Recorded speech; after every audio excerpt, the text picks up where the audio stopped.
예수님의 구속사 이야기 오늘 10번째입니다. 지난 시간에 이어서 말씀을 드린다면은 블레셋 나라는 우리가 지도에서도 오지만은 나라의 그 덩치는 작습니다. 크지 않지만은 그러나 분명한 것은 옛날부터 블레셋 하면 강대한 나라였다는 겁니다. 게다가 그 당시 이스라엘은 고작 청동기 문화였다면 블레셋은 강대한 철기 문화를 이루고 있었던 그런 족이었습니다.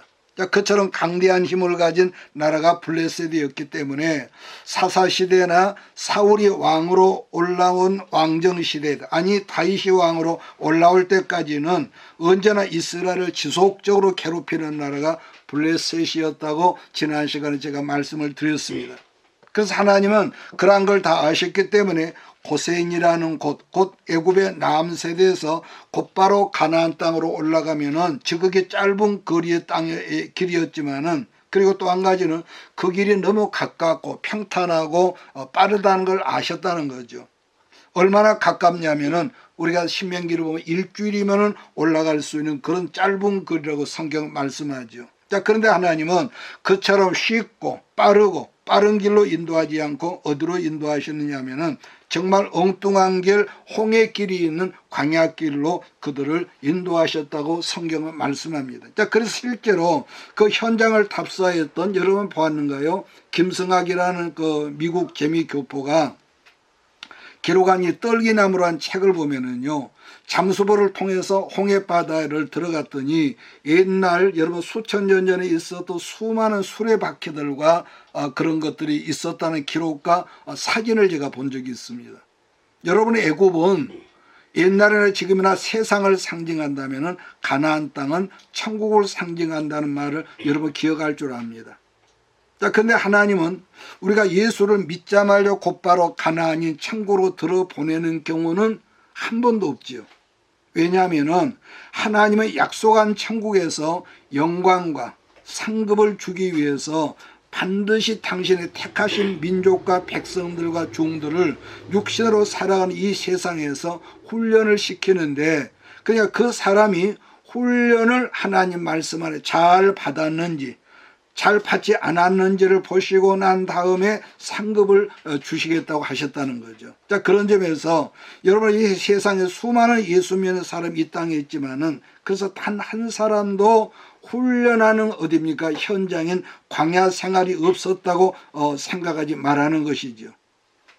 하나님께서 아브라함의 씨로 말미암아 엄선한 민족 이스라엘이었지만은 그들을 곧바로 가나안 땅으로 들어보내지 않고 어떻게 합니까? 길고 긴 광야 40년 동안에 훈련을 받게 하셨던 것처럼 예수를 믿는 우리들 역시도 단 한 사람도 외 없이 어떤 사람 이런 모로 어떤 사람 저런 쪽으로 꼭 훈련을 통해서 자기를 꺾어지게 하고 자아가 순종하는 사람으로 바꿔지게 한다는 겁니다. 그런데 전혀 엉뚱한 외통수 길로 인도를 받은 그들이 전쟁을 하다가 혹시 강대한 애굽을 이긴 것이 아니라 하나님 말씀의 이끌림을 받다가 하나님이 그들로 이기게 하셨다는 것이 출애굽기 14장 말씀이죠. 여러분, 우리들의 인생이란 분명히 우리가 예수를 믿고 믿음으로 지금도 살지만은 뭐가 있느냐? 수많은 우여곡절 가운데 인간관계 속에 다툼이 있고 또 그 속에 넘어짐이 있고 그 속에서 부끄러움과 수치되는 일이 우리가 여러분 양념처럼 우리 인생 속에 있거든요. 그러면은 왜 하나님은 그런 우여곡절의 사건들을 우리가 허락하셔서 부끄럽게 하고 수치스럽게 하느냐 한다면은, 여러분 그런 자잘한 힘겨운 싸움들 때문에 뭐가 우리 안에서 자라느냐? 여러분 그 싸움을 통해서 우리의 속사람 믿음이 자란다는 거죠. 그래서 여러분 누구라도요, 믿음이 자라난 믿음이 커지면은 어떤 싸움에도 여러분 자신감이 있고 또 싸움에 지지를 않죠. 훈련이 되었기 때문에.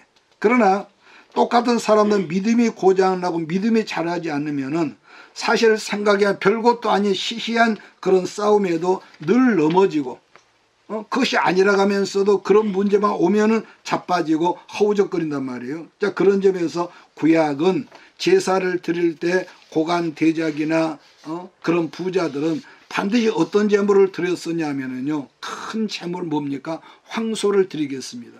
자, 그렇다면 신약에서는 어떠하느냐 그랬을 때 구약은 부자들의 황소를 들었다고 하지만 신약은 믿음이 큰 사람은 황소를 들었다는 점이죠.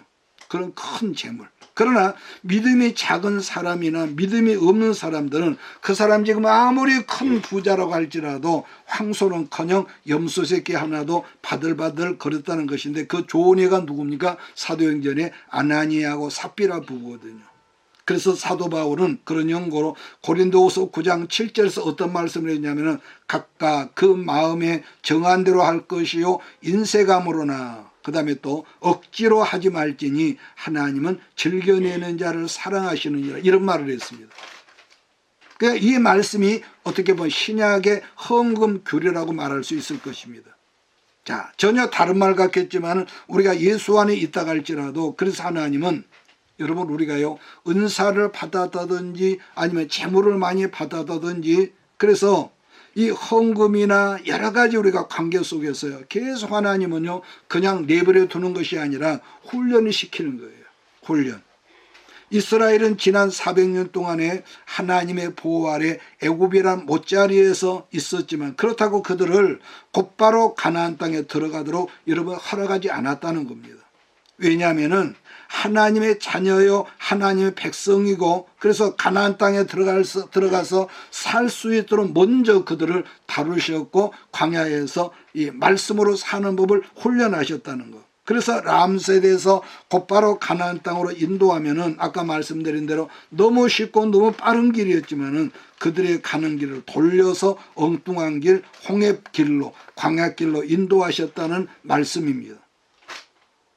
자, 그렇다면은 우리가 광야에 대해서 그러한 누차 우리가 말씀에 떡을 나눴습니다만은 광야는 어떤 곳이냐? 한마디로요. 사람이 살 수 없는 곳이 광야지만 그러나 그런 광야에서도 하나님을 의지하고 말씀을 순종하면은 얼마든지 잘 살 수 있는 곳이 광야였기 때문에 하나님께서 말씀하기를 뭐라고 합니까? 사람이 떡으로만 사는 것이 아니라 하나님 입에서 나오는 말씀으로 산다는 말씀하면서 그걸 반복적으로 강조하면서 훈련하셨다는 말씀인데 그래서 안 되면은 또 하고 안 되면은 반복적 훈련을 또 하고 또 했거든요. 자, 지난 시간까지 말씀했던 아브라함과 이삭과 야곱과 요셉은 예수님이 오시게 하는 통로 역할을 하기에는 여자로서의 다루심의 훈련이었다고 그랬습니다. 자, 그렇다면은 창세기 3장 15절 이후에 계속 말씀하는 여자로서의 훈련이 뭐였냐면은 이걸 간단히 요약하고 줄여서 말한다면요. 구약에서는 제사, 신약에서는 예배와 기도 생활인데 그것은 하나님과 동행할 수 있는 훈련이라는 거죠. 훈련. 그래서 하나님께 택하심을 입은 여러분 이 여자들은 여자로서의 사명이 있었던 것처럼 이제는 단수인 여자가 아니라 이제는 어떻게 이스라엘 민족 뭡니까? 복수인 여자 민족 여자국이 되었단 말이에요. 여러분 그러면 똑같습니다. 여자와 여자국의 사명은 예배와 제사와 여러분 기도죠. 그래서 하나님은 여자국이었던 여자 민족이었던 이스라엘 민족을 광야로 인도해서 출애굽기 14장부터 18장까지는 하나님과 동행하는 훈련을 시켰다면 그 다음 19장부터 23장까지는 성막의 설계도를 주어서 제사에 대한 것과 여러 가지 훈련을 집중적으로 반복시키셨습니다. 그래서 여자에게 여자의 삶을 요구하셨던 하나님이 이제부터는 여자국으로 여자민족 제사장 민족으로 사는 삶을 요구하기 위해서 훈련의 장소인 광야로 집어넣으셨다고 제가 말씀을 드렸던 것 같습니다.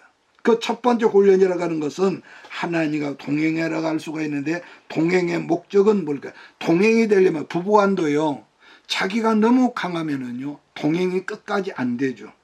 그러니까 하나님과 동행의 목적은 간단히 말하면요. 자기 부인이 되어야 합니다. 자기 부인. 그러면 우리가 하나님과 동행하는 데 있어서 제일 많이 걸리는 이 문제라고 하면은 자기 부인의 자기를 부인하는 문제에서 제일 자꾸 넘어지고 걸리는 문제가 뭐냐면 그것은 다른 어떤 마귀도 아니고 어떤 돈 문제도 아니고 바로 나라는 사람이죠. 다르게 말하면은 자아입니다. 자아. 왜냐하면은 언제나 하나님의 사람이나 하나님 일꾼들에게 가장 힘들고 강한 걸림돌이라 하는 것은요, 나란 여러분 자아죠, 자아. 왜냐하면 사람은요, 그 사람이 잘났든지 못났든지 유시가든지 무시가든지 돈이 많든지 적든지 사람은 그 사람의 어떤 생각이 꼭 있거든요. 그래서 사람이라는 것은요, 겉모습으로 볼 때는 저 사람 참 착해 보이고 저 사람 참 정말 예수 잘 믿는 것처럼 보이고 그래서 순한 양같이 보일지라도 여러분 그것은 겉모습이 그러죠. 절대로 여러분 아니거든요. 왜냐하면은 사람은 누구를 만나도 하나같이 자기의 독특한 생각이라는 이 자아가 우리 안에 다 있다는 거죠. 그래서 하나님 말씀이 자기 하나님 말씀이라 할지라도 사람은 자기 생각하고 맞다고 해서 즉각적으로 순종하지만은 설령 하나님 말씀이라 할지라도 자기가 꿈꾸고 생각하는 것과 맞지 않으면요 순종합니까? 안 합니다. 어지간해서는 안 합니다. 절대 순종하지 않으려는 애고가 사람 속에 있단 말이에요. 성경에서 찾아볼 수 있는 대표적인 한 사람, 여러 사람이 있지만 대표적인 한 사람이라면 여러분 아람나라 장군 누굽니까? 나만의 문둥병을 죽으려면 기다리던 이 나만이라는 아람나라 장군이 있죠. 아무도 그 사람이 문둥병자라는 것을 몰랐을 텐데 이스라엘에서 잡혀온 어린 계집종이 나만의 몸을 보았든지 자기 여준이 한다는 말이 이스라엘에 가면은 엘리사라는 하나님의 선지자가 있는데 그분을 만나면은 우리 상전의 병이 회복될 수 있다는 정보를 여러분 주지 않습니까? 그러니까 처음에는 아마 그 말을 여주인도 안 믿었겠지만은 계속 그 말을 하니까 우리가 성경대로 말하면 믿음은 들음에서 나온다는 말처럼 믿음이 들어서 그 나만 장군의 사모님에게 믿음이 생겼다는 거죠. 그래서 그 부인 남편에게 계속 말하니까 이제 나만 본인에게도 믿음이 생겼고 그래서 이 아람나라 왕의 허락을 받은 다음에 엄청난 재물을 가지고 이 문둥병을 고치려고 이스라엘을 여러분 찾아갑니다. 자, 나만 장군이 치료를 받으려고 엘리사라는 이 선지자가 사는 그곳에 왔더니 나와서 인사도 안 하고 요즘식으로 말하면은 비서인 전도사가 쪼로래 나와서 한다는 말이 뭐라고 합니까? 요단강 물에 들어가서 7번 씻으라고 그럽니다.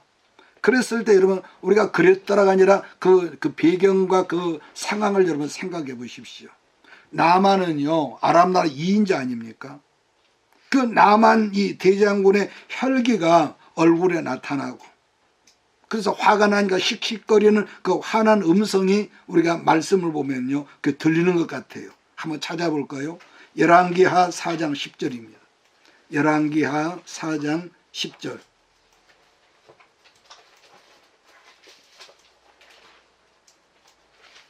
열왕기하 4장 10절로 14절입니다.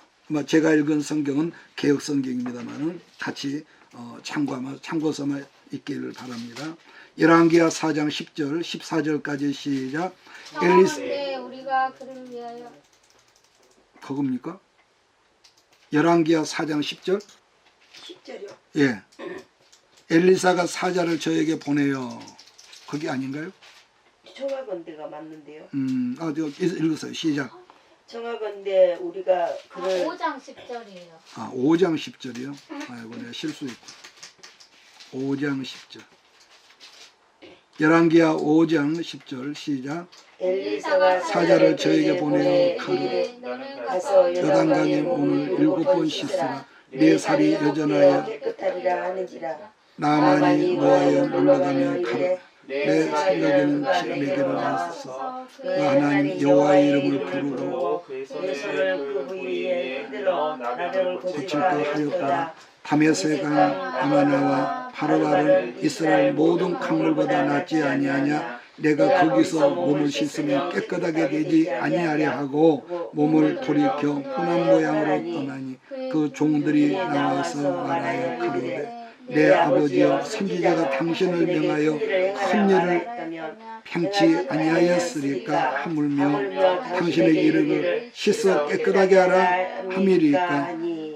나만이에 내려가서 하나님의 사람 말씀대로 요단강에 7번 몸을 담그니 그 살이 여전하여 어린 아이의 살 같아서 깨끗하게 되었더라. 자, 여러분 여기 보십시오.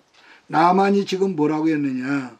자기 생각에는 주의 종 엘리사가 자기에게로 와서 여호와의 이름을 부르면서 그 손을 문둥병 상처에 이렇게 얹으면서 자기 병을 고칠까 그렇게 생각했다는 거죠.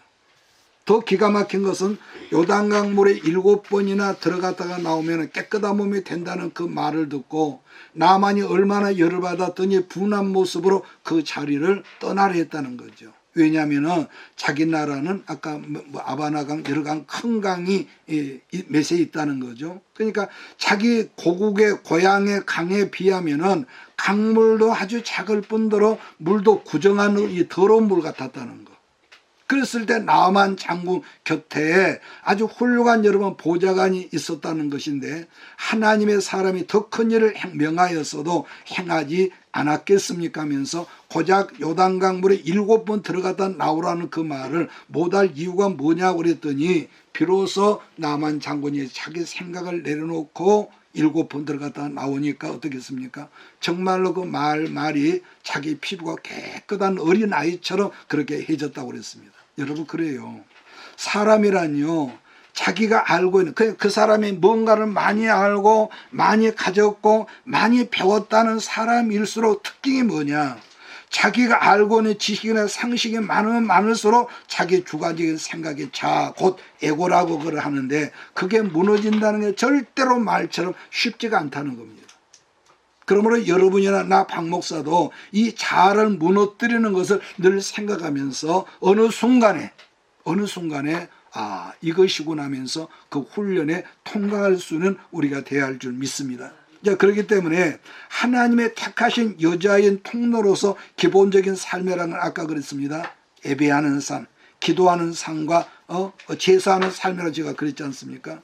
그것이 아브라함과 이삭과 야곱까지였지만은 그러나 지금은 하나님께서 말씀하신 여자 민족, 다르게는 여자 국가가 되었습니다.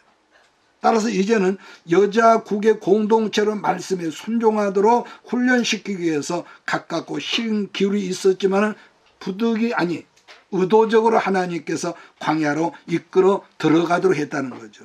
자, 그런 점에서 여러분 옛날에 지금이나 앞으로도 하나님과 동행하는 가장 기본적인 훈련이라면 지금 강조한 것처럼 자기 부인이 되지 않으면은요 그냥 교회는 다니는 종교라는 틀을 가지고 있다고 할지라도요 진정한 하나님과 동행자가 될 수 없다는 것입니다. 왜냐하면은 아무리 하나님 말씀이라 할지라도 아까 제가 그랬잖아요. 자기 생각에 맞지를 않으면은 순종하려 하지 않기 때문에 그래서 하나님은 순종이 될 때까지 반복적으로 또 하고 점수가 미달되면 또 하고 또 한다는 거죠. 그래서 바울 사도가 여러분 자기는 날마다 죽는다고 고백을 했던 것처럼 오늘 여러분과 나 우리들 모두가 말씀 앞에서 죽어서 마지막 때 여자로 쓰임받는 그런 귀한 그릇들이 되기를 예수님의 이름으로 축복합니다. 그래서 출애굽기 14장은요 이스라엘의 홍해 앞에 있었던 사건인데 애굽의 바로왕이 보고를 받기를 히브리 백성들이 곧바로 가나안 땅으로 올라가지 않고 가던 길을 돌려서 홍해길로 갔다는 보고를 들었다고 했습니다. 그래서 그 많은 히브리 노동력을 일시에 여러분 포기했던 마음이 다시 회복됐던 바로왕이 말하기를 빨리가 히브리 노예들을 다시 붙잡아오도록 명령을 지금 한 거죠. 왜냐하면은 홍해 쪽으로 간다면은 여러분 길이 없지 않습니까? 앞에는 바다고 여러분 양옆에는 이 산이란 골짜기란 말이에요. 거기가. 자, 그러다 보니까 길이 없어 꼼짝달싹 못하기 때문에 그저 잡아오면 되는 겁니다. 그래서 애굽의 철병거라면은 여러분 그 배너라는 영화를 보면은요 배너를 대적했던 호민관이 타고 있던 전차가 바로 이 철병거 비슷하거든요. 그 당시 옛날에 철병거란 마치 마차바퀴에 에리한 큰 창을 달아가지고 이 전쟁들을 휘젓고 다니면은 모든 군인들의 몸통이 잘라져 버리는 무서운 이 병기였는데 그런 엄청난 무기를 끌고 온 특공대가 이스라엘 민족을 다시 잡으려고 지금 쫓아오고 있는데 앞에는 아까 말한 대로 홍해바다에 있기 때문에 이스라엘이 겁에 질려서 아우성 칠 때에 모세가 어떻게 했다는 거예요? 하나님께 부르짖으며 하나 어떻게 할까요? 이러면서 기도한 것인데 여러분 하나님께 그처럼 묻고 질문하는 자체가 동행자의 여러분 자세라는 것을 우리가 생각할 수 있습니다. 자, 그랬더니 하나님 뭐라고 하시냐면은 내가 구름 기둥으로 애국 군대가 다가오지 못하도록 막고 있을 테니까 너희들은 빨리 이 갈대로 배를 만들어서 그걸 타고 건너가라고 그랬습니까? 만약 하나님이 그렇게 했다면 아마 이스라엘 백성들 중에서 아무라도 이의를 달 사람이 지금도 이런 신학자 중에서 그걸 이의할 사람이 없을 것입니다. 그런데 하나님은 내가 저들을 구름 기둥으로 막고 있을 테니까 너는 지팡이로 홍해바다를 가리키고 있으라 하니까 모세는 그동안 하나님을 체험했던 사람이니까 그렇게 순종하지 않습니까? 그랬더니 갑자기 강한 통풍이 불면서 홍해바다가 서서히 바다 한가운데를 찢어 놓다라는 것이죠. 그 장면을 한마디로 우리말로 표현한다면 출렁거리는 액체인 바닷물이 고체 알죠? 유리나 바위처럼 흉내를 내면서 엄청난 물벽을 만들어냈다는 거. 그런데 그 장면을 히브리서 11장에서 믿음장에서는 뭐라고 말하냐면은 그들이 믿음으로 홍해바다를 건넜다는 그런 표현을 하고 있습니다. 여러분 그러한 일은 우리가 상식적으로 말한다면은요 솔직히 말도 되지 않고요 글로도 그런 거 표현할 수도 없습니다. 그냥 이스라엘 하나님 말씀에 순종하고 바다 한가운데로 들어간 길을 믿음으로 건넜다는 거죠. 그렇게 해서 이스라엘이 홍해바다를 다 건너가는 다음에 구름기둥이 애국군대의 길을 열어주니까 믿음도 없었고 하나님 말씀도 없었는데 자기들 생각으로 이스라엘 쫓아 들어갔을 거 아니겠습니까? 여러분 지금도요 하나님의 음성을 듣고 순종하면은 그 사람은 자아가 죽었다는 증거이지만은 그러나 그러한 사람을 그래서 오늘 책임져 주시고 그러한 경우를 동행자의 여러분 심령을 가져갔다 이렇게 말하는 거죠. 그러나 지금 우리가 지금 말씀드린 대로 그러한 믿음도 없고 말씀도 없는 사람들이 믿는 자들을 따라한다면은 여러분 종교적인 생활을 하는 사람은요 그래서 지금도 책임지지 않는다는 거. 수많은 애국군대 시체들이 홍해바다 위에 둥둥 떠다니는 걸 이스라엘이 본 다음부터는 그때부터 성경 뭐라 하냐 하나님을 믿었고 모세를 믿었다는 그런 표현을 하고 있습니다. 물론 그들의 믿음이 일시적인 것이었지만요.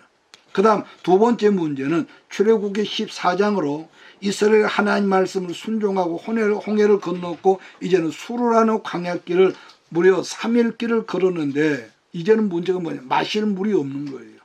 여러분 하나님의 보호하심이 있었다 할지라도 육체를 가진 사람들이 사흘 동안 물을 못 마셨으니까 갈증을 얼마나 힘들었을까요? 그런데 저만큼 앞서가던 사람들이 큰 연못 하나를 발견하고 뛰어가서 그 물을 마셨다는 거죠. 그런데 그 성경은 그 물이 마실 수 없는 쓴물이라고 그러는데 그래서 그 연못을 그때부터 연못을 마라라고 그래요. 마라란 무슨 말이에요? 괴로움이란 말이거든요. 그런데 우리가 룻기 성경을 보면은 룻기 성경의 주인공격인 나오미라는 이 시어머니가 등장합니다. 일찍이 젊은 시절에 나오미가 꿈을 가지고 남편 엘리멜렉과 아들 둘하고 모압 지역으로 이민을 갔다 했는데 근데 그 모압 땅에 갔다가 10년여 만에 남편 죽지 멀쩡한 두 아들도 죽었다고 그랬습니다. 청운의 꿈을 가지고 모압 땅으로 갔다가 완전히 떼거지가 되어서 10년 만에 베들레헴으로 돌아왔더니 베들레헴 온 동네 사람들이 나오미 갔다면서 환영을 하면서 뭐라고 합니까? 환영을 하니까 나오미가 나를 나오미라고 부르지 마라. 여러분 나오미란 말은 뭐냐면은 줄곰이란 뜻이고 영어에서는 조이란 뜻이거든요. 그러니까 하나님이 자기를 치셔서 지금은 나오미가 아니라 마라가 됐다는 거죠. 그런데 마라란 언어를 아랍어로는 뭐라고 했냐고 찾아보니까요. 짜다, 소금물이다. 여러분 그렇게 번역이 되어 있었습니다. 물론 저는 아직 홍해를 여러분 순례를 못했습니다만은 다녀온 목사님들 말을 들으면은 마라 지역의 땅들이 어떤 색이냐면 허연색. 그래서 아마도 홍해바다의 염분이 땅으로 올라와서 그런 것 같다. 그런 설명을 하더라고요. 자, 여러분 백성들은 물을 바라보면서 마실 수 없었기 때문에 또다시 어떻게 합니까? 모세를 지금 원망하는 거죠. 그래서 모세가 어떻게 하느냐? 모세는 우리가 보면은요 문제가 있을 때마다 문제가 있을 때마다 하나님께 엎드렸다는 특징을 우리는 이 모세오경에서 보거든요. 그랬더니 하나님께서 어떤 말씀 주시냐면은 연못가에 서 있는 이름 모르는 나무를 베어서 물에 던지라고. 근데 어떤 주석을 그 전에 찾아보니까요, 주석가가 뭐랬냐면은 물을 달게 하는 그 나무가 따로 있대요. 여러분 그건 말이 아니죠. 어쨌든요, 모세가 순종해서 그 이름 모르는 물을, 그 나무를 쓴물에 던졌더니 어떻게 됩니까? 물이 해독이 되고 정화가 돼서 이스라엘 백성들과 짐승들이 마셨다고 그랬습니다. 그 사건에 대해서 주석가들은 이런 말 저런 말을 여러 가지 써놓았지만, 그러나 하나님은 이스라엘에게 뭘 말하려고 그러한 행위를 하게 했냐면은, 하나님의 말씀과 너희 생각이 다를지라도 하나님 말씀을 듣고 따라가면 너희들 인생 속에 쓴 마라의 사건이 없을 것이라는 뜻이 들어있다는, 그런 여러분 함축적인 뜻이 있다는 것이죠. 그러므로 여러분, 동행이라는 것은 다르게 말하면 그게 곧 믿음이거든요. 믿음이 믿음되게 하면은 자기, 여러분 뭘까요? 뭐라고 할까요? 아니, 자기 부인이 안 되면은요, 절대로 여러분 우리가 종교 생활을 하더라도요, 하나님과 동행이 안 된다는 것을, 이건 여러분도 우리가 알아야 하고 나도 다시 한번 깨달아야 하는 거죠. 그래서 하나님은 쓴물이 달아지고 난 다음에 하나님은 이스라엘과 율례와 법도를 거기서 정하셨는데, 율례와 법도의 말씀이 출애굽기 15장 26절인데 제가 그 말씀을 읽어드리겠습니다. 가라사대 너희가 너희 하나님 나 여호와의 말을 청종하고 나의 복의 의를 행하며 내 계명의 귀를 기울이며 내 모든 규례를 지키면 내가 애굽 사람에게 내린 모든 질병이 하나도 너에게 내리지 아니하리니 그래놓고 나는 너희를 치료하는 여호와다. 여호와라고 그랬습니다. 그런데 그 앞서서 25절을 보면은 하나님이 법도와 율례를 정했다고 그랬는데, 이 말이 무슨 말이냐면은 어떤 법을 새롭게 만들었다는 말이 아니라 하나님의 말씀을 듣고 그 말씀은 너희가 살면 애굽 사람이 내렸던 질병 중 하나라도 내리지 않겠다는 말씀이고, 또 만약 이미 그러한 질병이 너희에게 있을지라도 내가 너희를 치료할란다, 이런 의미인 것이죠. 다시 말하면은 하나님의 백성들이 하나님의 말씀을 듣고 순종하는 삶을 살면은 하나님께 그 사람 인생 전체를 책임져 주신다는 약속의 말씀이기 때문에, 바로 이 말씀이 하나님께서 자기 백성들에게 말한 물가에서 새롭게 정하신 율례와 법도라는 여러분 그런 의미라는 거죠. 자, 그래서 그때부터 이 세상 누구라도 세상에서 자기가 주인으로 살았지만은 예수를 믿는다면 반드시 훈련을 받게 하는 길이 열어진다는 겁니다. 쉽게 말하면 내 마음대로, 이전에는 내가 내 마음대로 하고 싶으면 하고 말고 말았는데, 이제는 어떻게 보면은요, 예수를 믿으면서부터 그 삶이 훨씬 힘들다는 그런 사람이 많은 거죠. 그래서 가끔 광야 생활에 대해서 제게 물어보는 사람도 있지만은, 여러분 이 세상의 모든 광야는요, 하나님께 달린 것이 아니라 여러분과 내게 달렸다는 걸 잊지 말기를 주 예수님으로 부탁을 드립니다. 여러분, 우리가 학교를 가면은 꽈락이라는 제도가 있거든요. 그러니까 학생들 입장에서는 자기 나름대로 좋은 책, 여러 가지 책을 다 보면서 거기서 좋은 이 답을 찾아서 여러분 그 시험지에 냈지만은, 문제는 담임 교수가 원하는 정답이 아니면은요, 점수를 줄 수가 없어요. 그러면 당연히 여러분 실격, 꽈락이 되는 거죠. 저는 옛날에 언제입니까? 운전면허 시험을 볼 때 2번 미끄러지고 3번째 붙었는데, 운전면허 시험에 떨어질 때마다 똑같은 시험을 여러분 똑같이 반복해서 치르게 했었습니다. 그럼 언제까지 그 반복적인 시험을 치르게 했냐면은 합격할 때까지 꼭 그렇게 했습니다. 여러분 그렇습니다. 그리스도 안에서 우리의 광야 시험도 똑같다는 것은요, 하나님께서 원하시는 시험 점수가 나올 때까지는 반복적으로 하기 때문에 길이 열리지를 않았다는 것입니다. 자, 그러한 내용을 야고보서 기자는 야고보서 여러분 1장 2절에서 뭐라고 했느냐면은, 내 형제들아 너희가 여러 가지란 뭡니까? 하나 둘이 아니라는 거거든요. 여러 가지 시험을 당하거든 온전히 기쁘게 여기라. 이는 너희 믿음의 시련이, 여러분 시험이란 건 실현 아니겠습니까? 그 시련이 인내를 만들어 내는 줄 너희가 알미라. 그래 놓고 인내를 온전히 이루라. 이는 너희로 온전하고 구비하여 조금도 부족함이 없게 하려 함이라는 것이죠. 성경에서 발견하는 여러 인물이 있지만은 말씀을 마치면서 대표적인 두 사람을 꼽으라면 사울왕이 있고 누굽니까? 여러분 솔로몬이 있습니다. 두 사람 다 그 시작은 너무 좋았습니다. 그러나 시간적으로 사울은 너무 빨리 망하는 길로 들어서지만은 솔로몬은 아버지 후광으로 왕이 되지만은 30대 중반부터 서서히 망가지기 시작하다 결국은 부끄러운 왕으로 남게 돼버리죠. 왜냐? 이 두 사람은요, 시작은 좋은데 시작하기 전 뭐가 없었냐? 다룰 힘이 있었던 광야가, 시련이 있었던 광야가 없었던 대표적인 여러분 사람들이기 때문이죠.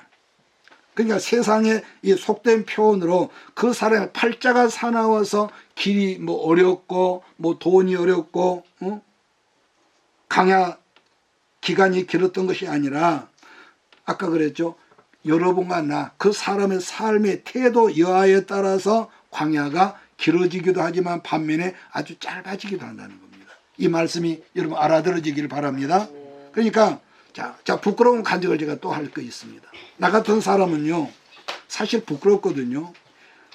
돌아보면은 옛날 젊어서 잠시 잠깐 공무원 생활 할 때, 그 다음에 작은 어떤 사업을 했을 때 말고는요 일평생 그리스도 안에 있었다가 하지만은 너무나 길고 긴 광야가 연속적이었습니다. 여러분 지금은 그러한 제도가 없겠지만은 옛날에는 학교에서 선생님께 우리가 매를 맞을 때가 여러분 종종 있었습니다. 그리고 옛날에 선생님들이 지금은 매를 때리면 그러면 신고가 되면 옛날에 여차하면 때렸거든요 선생님이. 그런데 제가 지난 날을 돌아보면 똑같은 선생님께 매를 맞지만은 매를 맞는 그 학생의 태도에 따라서 그 매가 한두 번으로 잠깐 끝나느냐 하면은 더욱더 강한 매로 매를 더 많이 맞을 때가 있었다는 거죠. 무슨 말이냐면은 매를 맞을 때에 매를 하나도 옛날에 그 해초리로 여러분 종아리를 걷거나 이 손바닥을 선생님이 때렸는데요. 한 대만 맞으면은 금방 숨 넘어갈 것처럼 죽을 그 표정을 해야 하는데 자, 나 같은 경우를 가만히 보면은요 매가 진짜 아프거든요. 여러분 그 낚시나게 매로 때리면은요 진짜 아픕니다. 그런데 그걸 맞으면서도 뭐라 해요? 하나도 안 아프다 그런 기억이 나거든요. 하나도 안 아프다. 그러니까 속으로는 아프면서도 나는 안 아파 그러니까 선생님이 매를 때려 들어가는 놈을 또 오라 해가지고요. 와 그때는요 개 패듯이 피했어요. 그러니까 그런 경우를 제가 어제는 가만히 그생각이 나더라고요. 이 손을 때리면은요 지독하게 아픕니다. 옛날에는 또 선생님들이 지금처럼 뭐랄까요 적당히 때리지도 않죠. 확 때리거든요. 그러니까 무슨 말을 하려고 제가 부끄러운 옛날 어렸을 때 간증을 하냐면은 나는 여러분들이 인생의 산 가운데서 혹은 작디 작은 매를 맞았다 할지라도 하나님 앞에서 아파서 금방 숨 넘어가겠다면서 죽게도 떼굴떼굴 구르는 그런 여러분 모습이 여러분이 있기를 바랍니다. 이해가 안 되십니까? 여러분 아파서 죽겠다 가면은요 매를 더 안 때립니다. 여러분 바울은 고백하기를 나는 날마다 죽는다고 그랬거든요. 무슨 말이냐면은 날마다 자가 죽는다는 말인데 자가 죽은 사람은요 첫째 고집을 안 피우고 순종을 잘합니다. 절대로 순종을 잘합니다. 그러니까 나 같은 아까 간증에 나 같은 사람은 불행하게도 산 가운데서 매를 맞으면서 깨우친 격이지만은 반면에 평소에 성경을 또 하나의 팁을 드린다면은 여러분이 평소에 성경을 많이 읽으면은 그 여러분 마음속에 말씀으로 이 코팅이 됩니다. 뭐가 돼요? 코팅이 돼가지고 성경적인 사고나 성경적인 사상이 그 심령에 생기더라는 거죠. 그래서 성경을 평소에 많이 읽은 사람은요 보면은요 그 몸으로 육체로 고생을 덜하고 그 대신에 말씀으로 깨닫습니다. 제가 몇 번 그랬나요? 매를 맞고 깨우칠래 말씀을 두고 깨우칠래. 근데 우리는 습관적인 뭡니까? 말씀을 두고 깨우치겠습니다 고치겠습니다. 보편이 그렇게 안 합니다. 얻어 터지고 울고 불고 나서 비로소 고치죠. 물론 그 사람이 말씀을 깨달았다 할지라도 말씀을 많이 읽었고 말씀이 코팅되었다 할지라도 또 한 가지는 뭐가 있냐면은 하나님은 보면요 실천하는 과정을 꼭 허락하시더라고요. 실천하는 과정 속에 들어가면은 우리가 이론적으로는 너무너무 잘 알고 있지만은 그런데 중요한 건 이론으로 지식으로 알고 있는 건 전혀 다르지만은 그러나 특징이 있습니다. 잘자람에 한두 번 얻어 터지고 나면은 얼른 정신이 차리니까 자기 생각을 접어들고 이렇게 자기를 고치다라는 거죠. 이런 사람은 광야의 단계에 들어갔다 할지라도 너무너무 빨리 끝난다는 거. 그러니까 지금 내 딴에는 어떻습니까? 여러분이 정말 쉽게 이야기를 하지만은 여러분이 이 말을 잘 알아들으면은 여러분이 보약이 되지만은 그렇지 않으면 뭐가 돼? 잔소리 되거든요. 보약이 됩니까? 잔소리입니까? 보약입니다. 대답이 시원치를 않네. 그러니까 한 가지 특징은요. 그 사람이 교회 생활을 어떤 사람이 나는 우리 어머니 뱃속에서도 모태생활 신앙을 했다고. 아니 나는 어려서도 주일학교도 신앙을 여러분 했다고 할지라도요. 그러니까 했을지라도 성경을 교회 생활은 오래 했을지라도 성경을 잘 안 읽는 사람은 그 심령의 말씀이 코팅이 안 됐을 거 아니겠습니까? 미안하지만 그런 사람은 뭡니까? 자아가 엄청 강한 사람입니다. 그러니까 반복하죠. 끝내겠습니다. 하나님 말씀일지라도 아까 처음에 했던 말이죠. 자기 생각에 맞지 않으면은 듣는 척할 뿐이지 진심으로 받아 용납이 안 되거든요.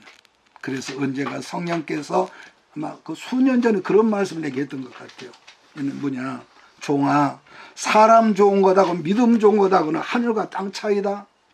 그 말을 제가 지금도 생각이 나거든요. 여러분께서 이스라엘 백성의 여정을 보면은 광야 생활이 2년으로 끝날 수도 있었던 것을 우리는 성경을 통해 보는데 민수기 13장을 가면 가데스 바네아가 나오거든요. 거기서 12사람의 정탐구 사건 여러분 기억할 거예요. 그 당시에 하나님은 가나안 땅으로 이스라엘을 곧바로 들어 보내시고자 하는 그런 의도가 있었지만은 그러나 그들의 자아가 부인이 되질 않아서 하나님께서 정탐하고 돌아온 그들에게 뭐라고 합니까? 너희들이 정탐한 날짜가 40일인데 그 40일 1년으로 해서 계속 돌게 해서 결국 38년을 광야 생활이 있었다는 그 말씀을 우리가 보거든요. 반복하지만 여러분 누구에게나 광야 훈련 과정이 없을 수는 없지만은 고작 2년 만에 끝나는 사람이 있는 반면에 40년이 되었어도 여전히 광야를 걷고 있는 사람이 오늘날도 우리 주변에 있다는 거 아니겠습니까? 그런 사람은 뭘까요? 광야에서만 살다가 광야에서 그 인생이 끝날 사람이라는 거. 왜냐하면 하나님이 그 사람, 어차피 자기가 택한 사람은요 절대로 포기하지 않은 고집쟁이 영광 같은 분이 우리 하나님이거든요. 광야 40년이면은 모든 훈련 과정이 끝이 났어야 했는데도 이스라엘을 보면은 약속의 땅 가나안에 들어가서도요 그 어려운 과정을 또 겪는 것을 우리가 보는 것이죠.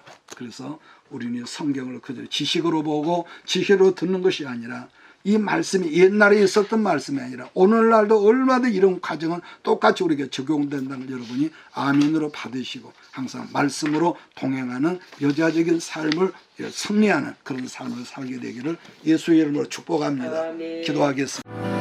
이것이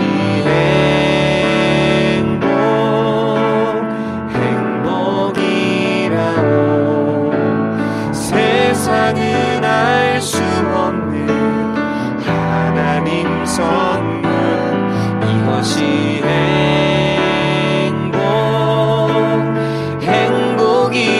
행복이라오 하나님의 자녀로 살아가는 것 이것이 행복이라오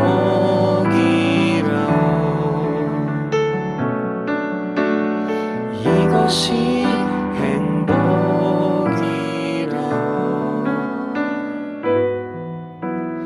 이것이 행복